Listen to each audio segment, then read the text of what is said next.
ಹಾಗಿದ್ರೆ ಬಂಡವಾಳವಾದದ ಮುಖ್ಯ ತತ್ವ ಯಾವುದಿದೆ?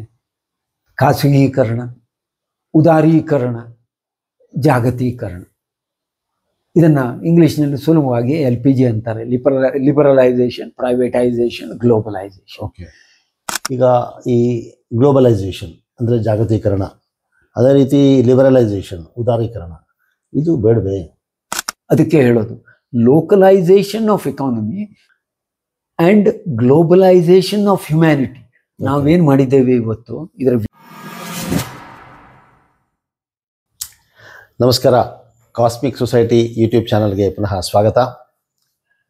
ಆರ್ಥಿಕ ವಿಷಯದಲ್ಲಿ ಜಾಗತಿಕ ಆರ್ಥಿಕ ಪರಿಣಾಮ ಸಾಕಷ್ಟು ಕಾಣ್ತಾ ಇದ್ದೀವಿ.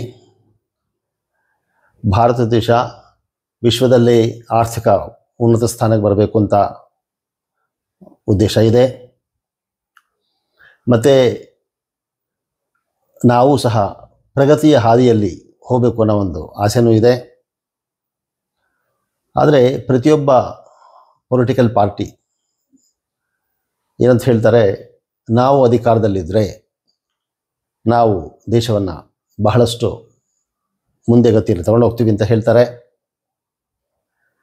ಒಂದು ಕಡೆ ನೋಡಿದಾಗ ಒಂದು ಪ್ರೋಗ್ರೆಸ್ ಇಂಡೆಕ್ಸ್ ಅಥವಾ ಹ್ಯಾಪಿನೆಸ್ ಇಂಡೆಕ್ಸ್ ಅಂತ ಹೇಳ್ತೀವಲ್ಲ, ಅದು ಇಳಿಮುಖ ಆಗ್ತಾ ಇದೆ ಅನ್ನೋ ಮಾತು ಇದೆ. ಹಾಗಿದ್ದಾಗ ಯಾವ ರಾಜಕೀಯ ಪಕ್ಷ ಅಥವಾ ಪಕ್ಷಗಳು ನಮ್ಮ ಹಿತಕ್ಕೆ, ಜನರ ಹಿತಕ್ಕೆ ಕೆಲಸ ಮಾಡಬಹುದು ಅನ್ನೋ ಒಂದು ಮಾತು. ಬನ್ನಿ, ಇದ್ರ ಬಗ್ಗೆ ಚರ್ಚೆ ಮಾಡೋದಕ್ಕೆ ನಮ್ಮ ಜೊತೆ ಈ ದಿನ ವಿಶೇಷ ಅತಿಥಿ ಇದ್ದಾರೆ. ಸಾಮಾಜಿಕ ಆರ್ಥಿಕ ತಜ್ಞರು, ವಿಶ್ಲೇಷಕರು ಶ್ರೀಯುತ ಗಣೇಶ್ ಭಟ್ ಅವರು. ನಮಸ್ಕಾರ. ನಮಸ್ಕಾರ, ಸ್ವಾಗತ. ಈಗ ಎಲ್ಲ ಪೊಲಿಟಿಕಲ್ ಪಾರ್ಟೀಸ್, ರಾಜಕೀಯ ಪಕ್ಷಗಳು ನಮ್ಮನ್ನು ನೀವು ಎಲೆಕ್ಟ್ ಮಾಡಿ, ನಾವು ನಿಮಗೆ ಬೇಕಾದ ಪ್ರತಿಯೊಂದು ಕೊಡ್ತೀವಿ ಅಂತ ಹೇಳ್ತಾರೆ. ಅವರ ಪ್ರಣಾಳಿಕೆಯಲ್ಲೂ ಇರುತ್ತೆ, ಎಲೆಕ್ಷನ್ ಮ್ಯಾನಿಫೆಸ್ಟೋಲ್ಲೂ ಇರುತ್ತೆ. ಆದರೆ ಒಂದು ಜನರ ಒಂದು ಆರ್ಥಿಕ ಸ್ಥಿತಿ ವೈಯಕ್ತಿಕವಾಗಿ ಕೆಲವು ಪ್ರಗತಿಗಳು ಕಾಣಿಸಿರಬಹುದು. ಆದರೆ ವೈಯಕ್ತಿಕವಾಗಿ ಜನರ ಒಂದು ಪರ್ಚೇಸಿಂಗ್ ಕೆಪಾಸಿಟಿ ಆಗ್ಬೋದು, ಅದರ ಒಂದು ಹ್ಯಾಪಿನೆಸ್ ಇಂಡೆಕ್ಸ್ ಆಗ್ಬೋದು, ಅದರ ಒಂದು ಕನಿಷ್ಠ ಅವಶ್ಯಕಗಳು ಆಗಬಹುದು. ಅದರಲ್ಲಿ ಇನ್ನೂ ಸಮತೋಲನ, ಇನ್ನೂ ಬ್ಯಾಲೆನ್ಸ್ ಸಿಗ್ತಾ ಇಲ್ಲ. ಅವರು ಸಮಸ್ಯೆಗಳಲ್ಲಿದ್ದಾರೆ ಅನ್ನೋ ಮಾತು ಇದೆ. ಸೊ ಇದ್ರ ಬಗ್ಗೆ ಯಾವ ಪೊಲಿಟಿಕಲ್ ಪಾರ್ಟಿ ನಮ್ಮ ಈ ಒಂದು ಪ್ರಗತಿ ಹಾದಿಯನ್ನು ಮುಂದೆ ತಗೊಂಡು ಹೋಗ್ಬೋದು? ಇದೊಂದು ನಮ್ಮ ದೇಶದಲ್ಲಿ ರಾಜಕೀಯವೇ ಸರ್ವಸ್ವ, ರಾಜಕೀಯ ಪಕ್ಷಗಳ ಮೇಲೆ ಅವಲಂಬಿತರಾಗಿಯೇ ನಮ್ಮ ಬದುಕಿದೆ ಅನ್ನೋ ರೀತಿಯಲ್ಲಿ ನಾವು ವರ್ತಿಸ್ತಾ ಇದ್ದೇವೆ. ಇದರಿಂದ ಏನಾಗ್ತಾ ಇದೆ, ಒಂದೊಂದು ಪಕ್ಷದ ಬೆಂಬಲಿಗರು ಹೇಳೋದು ನಮ್ಮ ಪಕ್ಷ ಅಧಿಕಾರಕ್ಕೆ ಬಂದರೆ ಎಲ್ಲರೂ ಉದ್ಧಾರ ಆಗ್ತಾರೆ. ಇತ್ತೀಚೆಗೆ ಪಕ್ಷಗಳು ಕೂಡ ಏನು ಶುರು ಮಾಡಿದ್ದೇವೆ, ನಿಮಗೆ ಫ್ರೀ ಟ್ರಾವೆಲ್, ಉಚಿತ ಪ್ರಯಾಣ, ಉಚಿತ ಆಹಾರ ವ್ಯವಸ್ಥೆ ಇತ್ಯಾದಿ ಸುಲಭ ಸೌಲಭ್ಯದ ಕ್ಯಾಂಟೀನ್ಗಳು ಎಲ್ಲವನ್ನು ಹೇಳಿ ಜನರನ್ನು ಒಂದೆಡೆ ಅವಲಂಬಿತರನ್ನಾಗಿ ಮಾಡೋದು, ಇನ್ನೊಂದೆಡೆ ಜನರನ್ನು ದಾರಿ ತಪ್ಪಿಸ್ತಾ ಇದ್ದಾರೆ. ನಾವು ಹೊಡೆದಾಡ್ಕೊಳ್ತಾರೆ ಸಾಮಾನ್ಯ ಜನ, ನಾನು ಆ ಪಕ್ಷದವನು, ನೀನು ಈ ಪಕ್ಷದವನು ಅಂತ. ಯಾವುದೋ ಪಕ್ಷದ ಒಂದಿಷ್ಟು ಆಯ್ಕೆಯಾದ ಪ್ರತಿನಿಧಿಗಳು ಗುಂಪಾಗಿ ಇನ್ನೊಂದು ಪಕ್ಷವನ್ನು ಸೇರ್ಕೊಂಡ್ಬಿಡ್ತಾರೆ ಅಧಿಕಾರಕ್ಕೋಸ್ಕರ. ಆವಾಗ ನಮಗಿದು ನಮ್ಮ ಪಕ್ಷಕ್ಕೆ ಬಂದರೆ ಸಂತೋಷ, ನಮ್ಮ ಪಕ್ಷ ಬಿಟ್ಟು ಹೋದರೆ ನಮಗೆ ಬಹಳ ದುಃಖ ಆಗುತ್ತೆ. ನಾವು ನಂಬಿದ ಪಕ್ಷಕ್ಕೆ. ನಾವು ಮೂಲಭೂತವಾಗಿ ನೋಡಬೇಕಾದದ್ದು, ಒಬ್ಬ ಮತದಾರನಾಗಿ ಅಥವಾ ಒಬ್ಬ ಪ್ರಜ್ಞಾವಂತ ನಾಗರಿಕನಾಗಿ ಈ ಎಲ್ಲ ಪಕ್ಷಗಳ ಆರ್ಥಿಕ ಸಿದ್ಧಾಂತದಲ್ಲಿ ಏನಿದೆ. ನಾವು ಸಿದ್ಧಾಂತವನ್ನು ಅಧ್ಯಯನ ಮಾಡೋದಕ್ಕೆ ಹೋಗ್ತಾನೇ ಇಲ್ಲ. ನಾವು ಅಧ್ಯಯನ ಮಾಡೋದು ಅವರ ಪ್ರಣಾಳಿಕೆಯಲ್ಲಿ ಅವ್ರು ಏನು ಕೊಡ್ತೇನೆ ಹೇಳಿದ್ದಾರೆ, ಏನು ಮಾಡ್ತೇನೆ ಹೇಳಿದ್ದಾರೆ. ಉದಾಹರಣೆಗೆ, ಇಂಥ ಊರಿಗೆ ರಸ್ತೆ ಮಾಡ್ತೇವೆ, ಇಂಥ ಊರಿನಲ್ಲಿ ಬ್ರಿಡ್ಜ್ ಮಾಡ್ತೇವೆ, ಇಂಥ ಊರಿನಲ್ಲಿ ಬಿಲ್ಡಿಂಗ್ ಕಟ್ತೇವೆ, ಇಂಥದ್ದೇ ಇರ್ತದೆ. ಇಲ್ಲ, ನಿಮಗೆ ಉಚಿತಗಳ ಒಂದು ಸಾಲು ಇದನ್ನು ಕೊಡ್ತಾರೆ, ಮನೆಯಲ್ಲಿ ಕೂತು ಇಷ್ಟು ಸಾವಿರ ತಿಂಗಳಿಗೆ ಪಡೀರಿ ಅಂತ. ಇದನ್ನೇ ನಾವು ಅಭಿವೃದ್ಧಿ ಅಂತ ತಿಳ್ಕೊಳ್ತೇವೆ. ಆದರೆ ವಾಸ್ತವವಾಗಿ ಯಾವ ಆರ್ಥಿಕ ಸಿದ್ಧಾಂತದ ಮೇಲೆ ರಾಜಕೀಯ ಪಕ್ಷಗಳು ಕೆಲಸ ಮಾಡ್ತಾ ಇದ್ದಾವೆ. ಅವಕ್ಕೊಂದು ಆರ್ಥಿಕ ನೆಲೆಗಟ್ಟಿದ್ದೇ ಇದೆ, ಸೈದ್ಧಾಂತಿಕ ನೆಲೆಕಟ್ಟಿದೆ. ನಮ್ಮ ದೇಶದಲ್ಲಿ, ಭಾರತದಲ್ಲಿ ಸ್ವಾತಂತ್ರ್ಯ ಬಂದಾಗಿನಿಂದ ಇಲ್ಲಿಯವರೆಗೆ ಎಷ್ಟೆಲ್ಲ ರಾಜಕೀಯ ಪಕ್ಷಗಳು ಹುಟ್ಟಿಕೊಂಡಿದ್ದಾವೋ, ಅಸ್ತಿತ್ವದಲ್ಲಿದ್ದಾವೋ, ಅಥವಾ ನೇಪಥ್ಯಕ್ಕೆ ಸರಿದಿದ್ದಾವೋ, ಅವು ಎಲ್ಲವೂ ಒಂದೇ ಒಂದು ಆರ್ಥಿಕ ಸಿದ್ಧಾಂತ, ಬಂಡವಾಳವಾದ. ಇದರ ಆಧಾರದ ಮೇಲೆ ಇವರು ತಮ್ಮ ತಮ್ಮ ಒಂದು ಪ್ರಣಾಳಿಕೆಯನ್ನು ಹೊರಡಿಸ್ತಾ ಇದ್ದಾರೆ. ಅಲ್ಪ ಸ್ವಲ್ಪ ವ್ಯತ್ಯಾಸ. ಹಾಗಿದ್ರೆ ಬಂಡವಾಳವಾದದ ಮುಖ್ಯ ತತ್ವ ಯಾವುದಿದೆ? ಖಾಸಗೀಕರಣ, ಉದಾರೀಕರಣ, ಜಾಗತೀಕರಣ. ಇದನ್ನ ಇಂಗ್ಲಿಷ್ನಲ್ಲಿ ಸುಲಭವಾಗಿ LPG ಅಂತಾರೆ, ಲಿಬರಲೈಸೇಷನ್, ಪ್ರೈವೇಟೈಸೇಷನ್, ಗ್ಲೋಬಲೈಸೇಷನ್. ಈ ತತ್ವಗಳನ್ನು ನೋಡಿ ಇವತ್ತು ಪಕ್ಷಗಳು ಪರಸ್ಪರ ಬೈದಾಡ್ಕೊಳ್ತವೆ. 90ರ ದಶಕದವರೆಗೆ ಯಾವೆಲ್ಲ ಒಂದು ಸಿದ್ಧಾಂತಗಳಿದ್ದಾವೋ ಇವೆಲ್ಲ ಬಂಡವಾಳವಾದ ಆಧಾರಿತ, ಆದರೆ ಇಷ್ಟೊಂದು ಮುಕ್ತವಾಗಿ ಬಂಡವಾಳವಾದವಾಗಿ ಆಗಿರಲಿಲ್ಲ. ಅದು ಸಮಾಜವಾದದ ಒಂದು ಪೇಂಟ್ ಹೊಡೆದಿದ್ರು ಅದಕ್ಕೆ ಒಂದಿಷ್ಟು ಕಡೆಗೆ. ಅದನ್ನು ಬಿಟ್ಕೊಂಡ ಮೇಲೆ 90ರ ದಶಕದಲ್ಲಿ ಆಗಿನ ಸರ್ಕಾರ, ನೇರವಾಗಿ ಹೇಳೋದಾದ್ರೆ ಕಾಂಗ್ರೆಸ್ ಸರ್ಕಾರ, ಈ ಒಂದು ಮುಕ್ತ ಆರ್ಥಿಕ ನೀತಿಯನ್ನು ತಗೊಬಂತು. ಒಂದು BJP ಅದನ್ನು ವಿರೋಧಿಸಿತ್ತು. ಆ ವಿರೋಧಿಸಿದರು. ಆವಾಗ ಡಂಕೆಲ್ ಪ್ರಪೋಸಲ್ ಅಂತ ಬಂತು. ಅದೆಲ್ಲ ಬಹಳ 89ರಲ್ಲೇ ಬಂತು. ನಂತರ 90-91ರಲ್ಲಿ ಇದನ್ನು ಅಕ್ಸೆಪ್ಟ್ ಮಾಡಿದ್ರು. ವಿರೋಧಿಸಿದ್ದು ಪುನಃ BJP ಅಧಿಕಾರಕ್ಕೆ ಬಂತು. ಬಂದಾಗ ಅವತ್ತು ನೀವು ವಿರೋಧಿಸಿದ್ದನ್ನು ನೀವು ಬಿಟ್ರ, ಇನ್ನೂ ಆಳವಾಗಿ ವಿಚಾರ ಮಾಡಿದ್ರೆ ಇವೆಲ್ಲ ಒಂದು ರೀತಿ ಒಂದು ಅರ್ಥವ್ಯವಸ್ಥೆಯನ್ನು ಉಳಿಸ್ಕೊಳ್ಳಿಕ್ಕೋಸ್ಕರ ಸೋಗಿನ ರಾಷ್ಟ್ರೀಯವಾದ ಅಂತ ಹೇಳಬೇಕಾಗ್ತದೆ. ಅದರ ಬಗ್ಗೆ ಇನ್ನೊಮ್ಮೆ ವಿವರವಾಗಿ ಮಾತಾಡೋಣ. ಆದರೆ ಇದೇ ವಿಚಾರಕ್ಕೆ ಬಂದಾಗ ಕಾಂಗ್ರೆಸ್ ಈಚೆಗೆ ನಿಂತ್ಕೊಂಡು ಏನು ಹೇಳುತ್ತೆ? BJPಗಿಂತ ಆಡಳಿತದಲ್ಲಿ ಶ್ರೀಮಂತರು ಇನ್ನಷ್ಟು ಶ್ರೀಮಂತರಾಗ್ತಾ ಇದ್ದಾರೆ, ನಮ್ಮ ದೇಶದ ಸಂಪತ್ತು ಕೆಲವೇ ಜನರ ಕೈಯಲ್ಲಿ ಕೇಂದ್ರೀಕೃತಗೊಳ್ತಾ ಇದೆ, ಆದ್ರಿಂದ ನಿಮ್ಮ ನೀತಿ ತಪ್ಪು. ಸ್ವಾಮಿ, ಈ ನೀತಿ ತಂದಿದ್ದು ನೀವು, ಇದು ತಪ್ಪು ಅಂತ ಹೇಳ್ತೀರಿ. ಇವತ್ತು ನೀವು ಬಹಿರಂಗವಾಗಿ ಒಪ್ಕೊಳ್ಳಿ, ನಾವು ತಂದ ಖಾಸಗೀಕರಣ ಏನು LPG ಪಾಲಿಸಿ ಇತ್ತು ಅದು ತಪ್ಪಾಗಿದೆ, ಒಪ್ಕೊಳ್ಳೋಕೆ ಅವ್ರು ಯಾರೂ ಸಿದ್ಧರಿಲ್ಲ. ನಾಳೆಗೆ ಇವರನ್ನೇ ಅಧಿಕಾರಕ್ಕೆ ತಂದಿಟ್ರು ಅದನ್ನೇ ಇವರು ಮುಂದುವರಿಸ್ತಾರೆ. ಯಾವುದನ್ನು ವಿರೋಧಿಸಿ BJP ಬಂತೋ, ಇವತ್ತು ಕಾಂಗ್ರೆಸ್ ಮತ್ತು ಅವರ ಜೊತೆಗಾರ ಎಲ್ಲ ಪಕ್ಷಗಳನ್ನು ಇವರು ದೂಷಿಸ್ತಾ ಇದ್ದಾರೋ, ಅವರು ಸರಿ ಮಾಡಲಿಲ್ಲ ಅಂತ, ಅವರು ಅನುಸರಿಸಿದ್ದು ಇದೇ ಆರ್ಥಿಕ ನೀತಿಯನ್ನು. ನೀವು ಕೂಡ ಅದನ್ನೇ ಮಾಡ್ತಾ ಇದ್ದೀರಲ್ಲ, ಅದನ್ನು ಇನ್ನೂ ವೇಗವಾಗಿ ಮುಂದುವರಿಸ್ತಾ ಇದ್ದೀರಿ. ಮತ್ತೆ ಅವರನ್ನು ಬೈಯುವ ಯಾವ ನೈತಿಕ ಹಕ್ಕಿದೆ? ಅಥವಾ ನೀವೇನಾದರೂ ಜನತೆ ಎದುರಿಗೆ ಇಲ್ಲ ನಿಮಗೆ ಅದೇ ಸರಿ ಅಂತ ಕಂಡಲ್ಲಿ ನೀವು ಹೇಳ್ಬೋದಿತ್ತಲ್ಲ, ಇಲ್ಲ ಅವತ್ತು ನಮಗೆ ಗೊತ್ತಿರಲಿಲ್ಲ ಇದಿಷ್ಟು ಒಳ್ಳೆಯದು ಅಂತ, ನಾವು ತಪ್ಪು ಕಲ್ಪನೆಯಿಂದ ಇದನ್ನು ವಿರೋಧಿಸಿದ್ವಿ, ಇವತ್ತು ಇದನ್ನು ಅಪ್ಪಿಕೊಂಡಿದ್ದೇವೆ ಅಂತ ಹೇಳ್ಬೋದಲ್ಲ. ಅವರೂ ಹೇಳೋದಿಲ್ಲ, ಇವರು ಹೇಳೋದಿಲ್ಲ. ಆದ್ದರಿಂದ ಯಾವ ರಾಜಕೀಯ ಪಕ್ಷ ಇವತ್ತು ಅಸ್ತಿತ್ವದಲ್ಲಿ ಇದೆಯೋ ಭಾರತದಲ್ಲಿ, ಎಲ್ಲರದು ಇದೇ ಸಿದ್ಧಾಂತ, ಇದೇ ಚೌಕಟ್ಟಿನಲ್ಲಿ ವ್ಯವಹರಿಸ್ತಾರೆ. 1 ಇಂಚು ಒಳಗಡೆಗೆ 1 ಇಂಚು ಆ ಕಡೆ, ಈ ಚೌಕಟ್ಟಿನಾಚೆಗೆ ಅವರು ಹೋಗದೇ ಇರೋದ್ರಿಂದ ಇಲ್ಲಿ ಅಭಿವೃದ್ಧಿ ಅನ್ನೋದು ಇದಿಷ್ಟಕ್ಕೆ ಏನೋ ಬಹಿರಂಗವಾಗಿ ನಮಗೆ ಕೆಲವು ಅಭಿವೃದ್ಧಿಗಳು ಕಾಣ್ತವೆ, ಹೆಚ್ಚಿನ ರಸ್ತೆಗಳಾಗಿದ್ದಾವೆ, ಹೆದ್ದಾರಿಗಳಾಗಿದ್ದಾವೆ, ಕಟ್ಟಡಗಳು ಎದ್ದಿದ್ದಾವೆ. ಆದರೆ ಜನರ ಬದುಕಿನ ಸ್ಥಿತಿ ಹೇಗಾಗಿದೆ, ಅವರ ಮಾನಸಿಕ ಸ್ಥಿತಿ ಹೇಗಾಗಿದೆ, ನಾವು ಸಂತೋಷದ ಸೂಚ್ಯಂಕ ಅಥವಾ ಹ್ಯಾಪಿನೆಸ್ ಇಂಡೆಕ್ಸ್ ಅಂತ ಹೇಳ್ತೇವೆ, ಚಿಕ್ಕ ಪುಟ್ಟ ರಾಷ್ಟ್ರಗಳು ನಮಗಿಂತ ಎಷ್ಟು ಮುಂದೆ ಇದ್ದಾವೆ. ಅಂದ್ರೆ ನಾವು ಸಾಮಾನ್ಯರು. ಆದರೆ ಭಾರತ ದೇಶ ಬಹಳ ದೊಡ್ಡದು, ಸಣ್ಣ ಸಣ್ಣ ದೇಶಗಳನ್ನ ನೀವು ಕಂಪೇರ್ ಮಾಡಿದ್ರೆ ಹೇಗೆ? ಭಾರತ ದೊಡ್ಡದಾದ್ರಿಂದ ಇಲ್ಲಿ ಅಷ್ಟೇ ಸಂಪನ್ಮೂಲ ಇದೆಯಲ್ಲ. ಭಾರತದಲ್ಲಿ ನೈಸರ್ಗಿಕ ಸಂಪನ್ಮೂಲ ಇದೆ. ಇಡೀ ಜಗತ್ತಿನಲ್ಲಿ ಭಾರತದ ವಿಶಿಷ್ಟತೆ ಅಂತ ಹೇಳಿದ್ರೆ ವರ್ಷದಲ್ಲಿ 2 ರಿಂದ 3 ಬೆಳೆಗಳನ್ನು ತೆಗಿಬಲ್ಲಂಥ ಕೃಷಿ ಕ್ಷೇತ್ರ, ಕೃಷಿ ಹವಾಮಾನ ನಮ್ಮಲ್ಲಿದೆ. ಇಲ್ಲಿ ಬೇಕಷ್ಟು ನೈಸರ್ಗಿಕ ಸಂಪನ್ಮೂಲಗಳ ಜೊತೆಗೆ ಇಂಟೆಲೆಕ್ಚುವಲ್ಸ್ ಅಂದರೆ ಬೌದ್ಧಿಕ ಸಂಪನ್ಮೂಲ ನಮ್ಮ ದೇಶದಲ್ಲಿದೆ. ಇವನ್ನೆಲ್ಲ ನಾವು ಕೆಲವರ ಲಾಭಕ್ಕಾಗಿಯೇ ಬಳಸ್ಕೊಂಡು, ಅಂದರೆ ನೋಡಿ, ಈ ಬಂಡವಾಳವಾದದಲ್ಲಿ ಒಂದು ಅವ್ರದ್ದೊಂದು ತತ್ವದಲ್ಲಿ ಮೂಲ ಇದೆ. ಸ್ವಾರ್ಥಕ್ಕಾಗಿ ಒಬ್ಬ ವ್ಯಕ್ತಿಯೋ ಒಂದು ಸಂಸ್ಥೆಯೋ ಅವನು ಇನ್ವೆಸ್ಟ್ ಮಾಡ್ತಾನೆ, ಅಂದರೆ ತನ್ನ ಸಂಪನ್ಮೂಲವನ್ನು ವಿನಿಯೋಗಿಸ್ತಾನೆ. ಆ ಹಣವನ್ನು ವಿನಿಯೋಗಿಸಿದಾಗ ಅವನ ಲಾಭದ ಜೊತೆಗೆ ಪರ್ಯಾಯವಾಗಿ ಸುತ್ತಮುತ್ತಲಿನವರಿಗೆ ಎಲ್ಲರಿಗೂ ಸಮಾಜಕ್ಕೂ ಲಾಭ ಆಗುತ್ತೆ. ಇದು ಅವರ ಒಂದು ಚಿಂತನಾ ವಿಧಾನ. ಈ ಚಿಂತನೆಯನ್ನು ಅವಲಂಬಿಸಿ ಅವರ ಎಲ್ಲ ರೂಪಗಳು ಏನು ಕಾರ್ಯಕ್ರಮಗಳು ಇರ್ಬೋದು, ಆರ್ಥಿಕ ನೀತಿಯೋ ಆರ್ಥಿಕ ಚಟುವಟಿಕೆಗಳು ರೂಪುಗೊಳ್ತವೆ. ಇದರಿಂದ ಏನಾಗ್ತದೆ, ದೇಶದ ಸಂಪನ್ಮೂಲಗಳ ದುರ್ಬಳಕೆ ಆಗ್ತಾ ಇದೆ. ಒಂದು ಕಡೆಯಿಂದ ಜನಸಾಮಾನ್ಯರಿಗೆ ಅದರ ಹಕ್ಕು ಸಿಗ್ತಾ ಇಲ್ಲ. ಓಕೆ, ಹಾಗಿದ್ರೆ ಈಗ ಈ ಗ್ಲೋಬಲೈಸೇಷನ್ ಅಂದರೆ ಜಾಗತೀಕರಣ, ಅದೇ ರೀತಿ ಲಿಬರಲೈಸೇಷನ್ ಉದಾರೀಕರಣ, ಇದು ಬೇಡವೇ?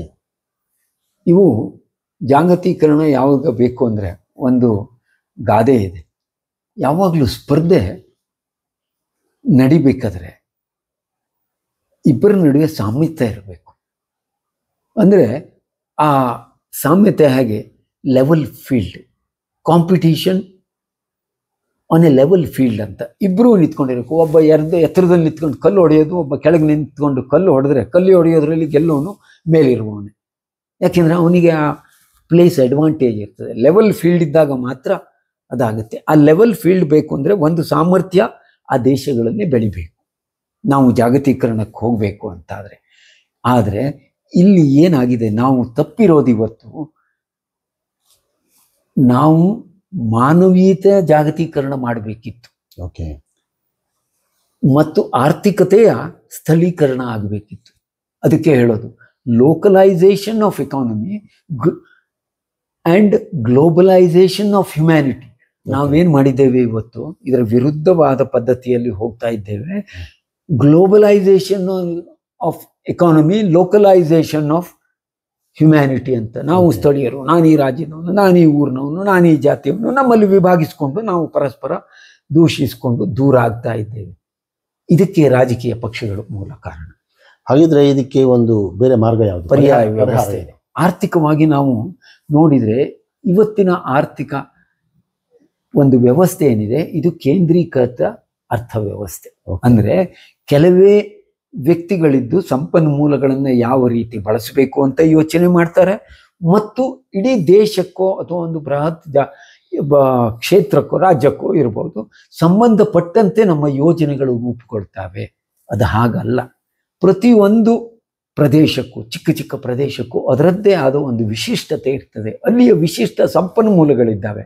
ಆ ವಿಶಿಷ್ಟತೆಯನ್ನು ಗುರುತಿಸಿ ಅದನ್ನು ಸಮರ್ಪಕವಾಗಿ ಬಳಸಿ ಜನತೆಗೆ ಉದ್ಯೋಗ ಸೃಷ್ಟಿ ಮಾಡುವಂತಹ ಯೋಜನೆಗಳು ರೂಪುಗೊಳ್ಳಬೇಕು. ಇದನ್ನು ವಿಕೇಂದ್ರೀಕೃತ ಅರ್ಥವ್ಯವಸ್ಥೆ ಅಂತ ಹೇಳ್ತೇವೆ.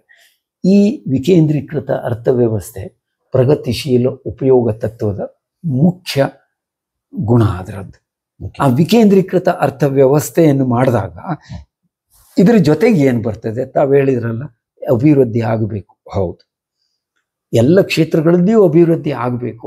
ಆಗಬೇಕು ಅನ್ನುವಾಗ ನಾವು ಕೆಲವು ವಲಯಗಳನ್ನು ಗುರುತಿಸಬೇಕಾಗ್ತದೆ. ಎಲ್ಲರಲ್ಲೂ ಒಂದೇ ರೀತಿ ಮಾಡೋದಕ್ಕಾಗೋದಿಲ್ಲ. ಎಲ್ಲ ಬೆರಳುಗಳು ಹೇಗೆ ಒಂದು ರೀತಿಯಲ್ಲಿಲ್ವೋ, ಎಲ್ಲ ಕ್ಷೇತ್ರಗಳಲ್ಲೂ ಅದರದ್ದೇ ಆದ ವಿಶಿಷ್ಟತೆಗಳಿದ್ದಾವೆ. ಹೆಚ್ಚಿಗೆ ಮಳೆ ಆಗುವ ಪ್ರದೇಶಕ್ಕೆ ಹೋಗಿ ನೀವು ಜೋಳ ಬೆಳೀರಿ ಅಂತ ಹೇಳಿದರೆ ಆ ಜೋಳ ಕೊಳತೆ ಹೋಗ್ತದೆ.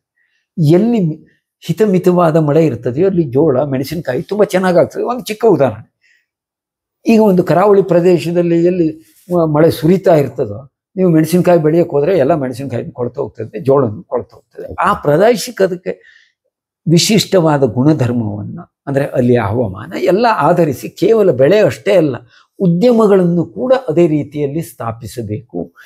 ಆವಾಗ ಆ ಪ್ರದೇಶವನ್ನು ನಾವು ಗುರುತಿಸಿ ಎಲ್ಲಿ ಆರ್ಥಿಕವಾಗಿ ಸ್ವಾವಲಂಬಿ ಆಗಬಲ್ಲ ಸಾಮರ್ಥ್ಯವುಳ್ಳ ಆ ಪ್ರದೇಶಗಳನ್ನು ಗುರುತಿಸಿ ಅದಕ್ಕೆ ತಕ್ಕಂತೆ ಯೋಜನೆಗಳನ್ನು ರೂಪಿಸಿದಾಗ ಅಭಿವೃದ್ಧಿ ಖಂಡಿತ ಹೊಂದಲಿಕ್ಕೆ ಸಾಧ್ಯತೆ ಇದೆ.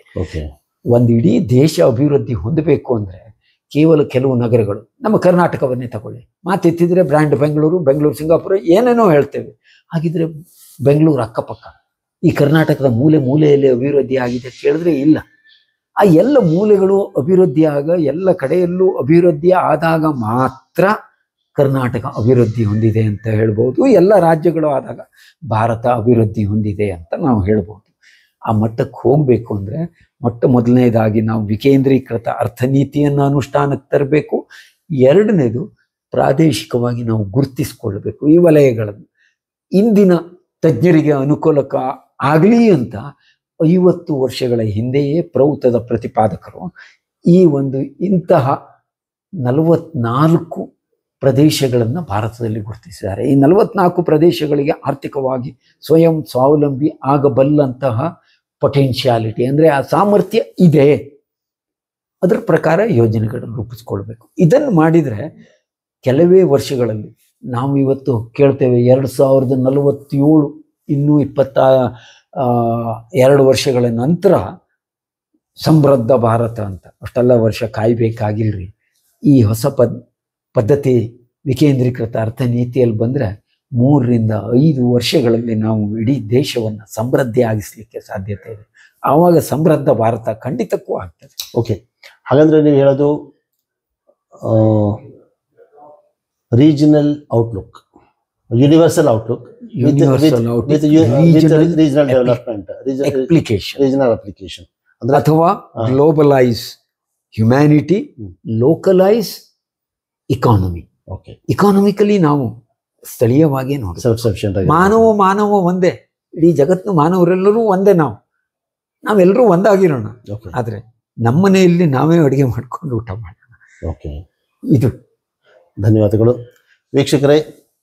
ಆರ್ಥಿಕ ವಿಕೇಂದ್ರೀಕರಣ ಅಂದರೆ ಡಿಸೆಂಟ್ರಲೈಸೇಷನ್ ಆಫ್ ಎಕಾನಮಿ ಅಂತ, ಮತ್ತು ಒಂದು ವಿತ್ ಎ ಯೂನಿವರ್ಸಲ್ ಔಟ್ಲುಕ್, ಸರ್ವಮಾನವ ಸೌಭ್ರಾತೃತ್ವದ ಉದ್ದೇಶ, ಜೊತೆಗೆ ನಾವು ಸಹ ಲೋಕಲ್, ನಮ್ಮ ಒಂದು ಸ್ಥಳೀಯವಾಗಿ ಪ್ರಗತಿ ಆಗಬೇಕು. ಪ್ರತಿಯೊಬ್ಬ ವ್ಯಕ್ತಿಯ ಪ್ರಗತಿ ಸಮಾಜದ ಪ್ರಗತಿ ಆಗುತ್ತೆ. ಸಮಾಜದ ಪ್ರಗತಿ ಅಂತ ಹೇಳಿದಾಗ ಅದರಲ್ಲಿ ಪ್ರತಿಯೊಬ್ಬ ವ್ಯಕ್ತಿ ಇರ್ತಾನೆ. ಹಾಗಾಗಿ ಯಾವಾಗಾದರೆ ನಮ್ಮಲ್ಲಿ ಆರ್ಥಿಕ ಸ್ವಾವಲಂಬನೆ, ಆರ್ಥಿಕ ಸ್ವಾತಂತ್ರ್ಯ ಇದೆಯೋ ಆವಾಗ ಅದು ಪ್ರತಿಯೊಬ್ಬರಿಗೂ ಸಹ ಒಂದು ಪ್ರೋಗ್ರೆಸ್ ಇಂಡೆಕ್ಸ್ ಆಗಬಹುದು ಅಥವಾ ಹ್ಯಾಪಿನೆಸ್ ಇಂಡೆಕ್ಸ್ ಆಗ್ಬೋದು. ಅದು ಆಟೋಮ್ಯಾಟಿಕ್ ಆಗಿ ಇಂಕ್ರೀಸ್ ಆಗುತ್ತೆ ಅನ್ನೋ ಒಂದು ಭಾವನೆಯಿಂದ ತಿಳಿಸಿರುವಂಥದ್ದು. ಧನ್ಯವಾದಗಳು. ಇದರಲ್ಲಿ ಅಷ್ಟೇ, ಈ ರಾಜಕೀಯ ಪಕ್ಷಗಳ ಗುಂಗಿನಿಂದ ಜನ ಹೊರಗೆ ಬಂದು ಸೈದ್ಧಾಂತಿಕವಾಗಿ ಯೋಚನೆ ಮಾಡ್ಲಿಕ್ಕೆ ಪ್ರಾರಂಭ ಮಾಡಿದರೆ ಖಂಡಿತಕ್ಕೂ ಆದರೆ ಓಕೆ, ಅದು ಪುನಃ ಮತ್ತೆ ಅದು ಕ್ವಶನ್ ಪುನಃ ತಗೋಬೇಕಾದ್ರೆ ಈಗ ಯಾವ ಪಕ್ಷದ ಸಿದ್ಧಾಂತವಾ ಅಥವಾ ಯಾವ ರೀತಿ ಮಾಡಬೇಕು ಅನ್ನೋದು ನೀವು ಪಕ್ಷದ ಸಿದ್ಧಾಂತ ಅಲ್ಲ, ಆರ್ಥಿಕ ಸಿದ್ಧಾಂತದ ಆಧಾರದ ಮೇಲೆ ಯಾವುದೇ ಪಕ್ಷದ ಆಧಾರ ಇಲ್ಲದೆ, ಅಂದ್ರೆ ಆ ಪಕ್ಷದ ಒಂದು ನೆಲೆಗಟ್ಟು ಇಲ್ಲದೇನೂ ಜನ ಆರಿಸಿ ಬರ್ಬೋದು ಸ್ವತಂತ್ರ ವ್ಯಕ್ತಿಗಳಾಗಿ. ಯಾವಾಗ ವ್ಯಕ್ತಿಗಳು ಸಾಮಾಜಿಕ ಚಿಂತನೆಯಿಂದ ಸಮಾಜಕ್ಕೆ ಒಳಿತನ್ನು ಮಾಡಬೇಕು ಅನ್ನೋ ಚಿಂತನೆಯಿಂದ ಆಯ್ಕೆ ಮಾಡ್ತಾರೋ ಆವಾಗ ಒಂದು ಸರ್ಕಾರ ರಚನೆಗಾಗಿ ಪಕ್ಷಗಳ ಆಧಾರ ಅಥವಾ ಪಕ್ಷಗಳ ಒಂದು ಬೆಂಬಲ ಬೇಕೇ ಆಗಿರೋದಿಲ್ಲ. ಇವರೆಲ್ಲ ಸೇರಿ ಮಾಡಬಾರ್ದಲ್ಲ, ಎಲ್ಲರದ್ದು ಉದ್ದೇಶನೂ ಒಂದೇ, ನನ್ನ ಜನತೆಗೆ ಒಳ್ಳೇದು ಮಾಡಬೇಕು, ನನ್ನ ಕ್ಷೇತ್ರಕ್ಕೆ ಒಳ್ಳೇದು ಮಾಡಬೇಕು. ಅವಾಗ ಯಾರ ಜೊತೆ ಬೇಕಾದರೂ ಕೈ ಜೋಡಿಸ್ಬೋದು. ಅವರು ತತ್ವ ಆಧಾರಿತವಾಗಲಿ, ಪಕ್ಷ ಆಧಾರಿತ ಬೇಡ. ಪಕ್ಷ ಆಧಾರಿತವಾದಾಗ ಆ ಪಕ್ಷ ಬಂದಾಗ ನಾವು ಮಾಡ್ತೀವಿ ಅಂತ ಹೇಳ್ಬೋದು, ಮಾಡದಿರೇ ಇರ್ಬೋದು. ನಾವು ನೋಡ್ತಿದ್ವಿ ಎಷ್ಟವರೆಗೂ ಮಾಡ್ತಿದೆ, ಎಷ್ಟವರೆಗೂ ಪ್ರಗತಿ ಆಗ್ತಿದೆ ಅಂತ. ಹಾಗಾಗಿ ಉದ್ದೇಶ ತತ್ವ ಆಧಾರಿತವಾಗಲಿ, ದೇಶ ಪ್ರಗತಿ ಕಾಣುತ್ತೆ, ಪ್ರತಿಯೊಬ್ಬ ವ್ಯಕ್ತಿಯು ಪ್ರಗತಿ ಕಾಣ್ತಾನೆ. ಪಕ್ಷ ಆಧಾರಿತ ಅದರಿಂದ ತತ್ವಾಧಾರಿತಕ್ಕೆ ಒಂದು ಚೇಂಜ್ ತರೋಣ ಅನ್ನೋ ಭಾವನೆಯಿಂದ ಮಾಡುವಂಥ ಈ ಒಂದು ಪಾಯಿಂಟು. ಧನ್ಯವಾದಗಳು. ಕಾಸ್ಮಿಕ್ ಸೊಸೈಟಿ ಯೂಟ್ಯೂಬ್ ಚಾನಲ್ ಜೊತೆ ತಾವು ಸದಾ ಇರಬೇಕು. ಮತ್ತು ಇದೇ ರೀತಿ ಸಾಕಷ್ಟು ಪ್ರಶ್ನೆಗಳು, ವಿಷಯಗಳನ್ನು ನಾವು ಚರ್ಚೆ ಮಾಡ್ತಾ ಇರೋಣ, ತಮ್ಮ ಮುಂದೆ ಪ್ರಸ್ತುತ ಪಡಿಸ್ತಾ ಇರೋಣ ಅನ್ನೋ ಒಂದು ಭಾವನೆಯಿಂದ ಧನ್ಯವಾದಗಳು. ನಮಸ್ಕಾರ.